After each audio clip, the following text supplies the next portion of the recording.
Breaking news. SLBC టన్నెల్లో చిక్కుకున్న 8 మందిని కాపాడేందుకు సహాయక చర్యలు కొనసాగుతున్నాయి. ఎస్ఎల్బీసీ టన్నెల్లో 50 గంటలకు పైగా సహాయక చర్యలు జరుగుతున్నాయి. సహాయక సిబ్బంది తీవ్రంగా శ్రమించి టన్నెల బోరింగ్ మిషన్ దగ్గరికి చేరుకున్నారు. ఇక బురదలో మరో 40 మీటర్ల ముందుకు వెళ్లేందుకు తీవ్ర ప్రయత్నాలు చేస్తున్నారు. గల్లంతైన వారి కోసం బురదలోనూ ఎన్డీఆర్ఎఫ్ బృందాలు గాలిస్తున్నాయి. బురదలో కూడా వ్యక్తులను గుర్తించే పరికరాలతో టన్నెల్లో గాలింపు చర్యలు చేపట్టారు.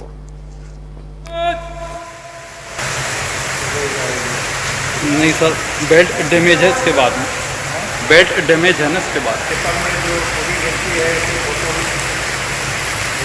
आगे पीछे आई है sir. To retrieve the person who are trapped in the debris, going to perform the rescue operation.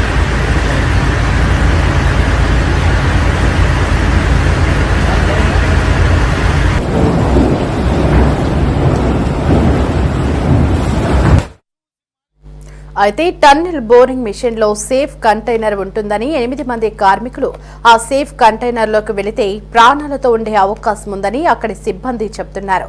Domalapenta దగ్గర ఎస్ఎల్బీసీ టన్నెల్లో ప్రమాదం జరిగిన తీరుపై రెస్క్యూ బృందాలు ఒక నిర్ధారణకు వచ్చాయి.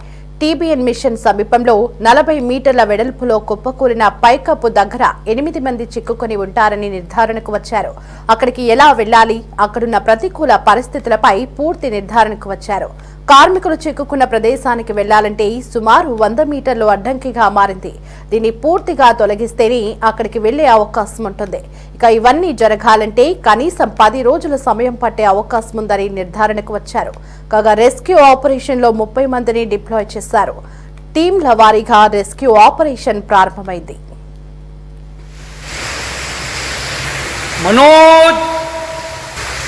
मनोज श्रीनिवास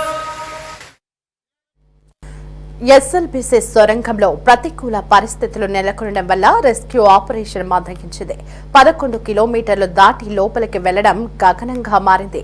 కన్వేయర్ బెల్ట్ సహాయంతో వెళ్లే పరిస్థితి ఉండడం, ఆక్సిజన్ పంపించే ట్యూబ్ కూడా ధ్వంసమవడం, నీరు, బురద, బోరింగ్ మిషన్ కు సంబంధించిన మెటీరియల్ మొత్తం కుప్పకూలడంతో వాటిని బయటికి తీసుకురావాలని, ఆ తర్వాతే లోపలికి వెళ్లగలిగే అవకాశం ఉంటుందని ఒక నిర్ధారణకు వచ్చారు.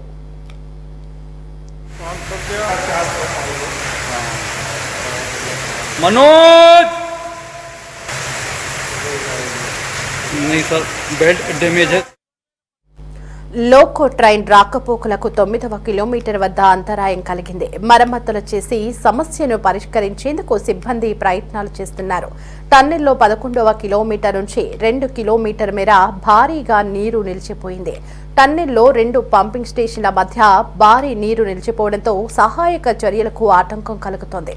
ప్రత్యేకంగా పంపులు తెప్పించి డీవాటరింగ్ చేస్తున్నారు. టీబీఎంలోకి ఎన్డీఆర్ఎఫ్ బృందాలు 100 మీటర్ల బురదను దాటి లోపలికి వెళ్లాయి. సహాయక చర్యలపై అధికారులు సమీక్షిస్తూనే ఉన్నారు. You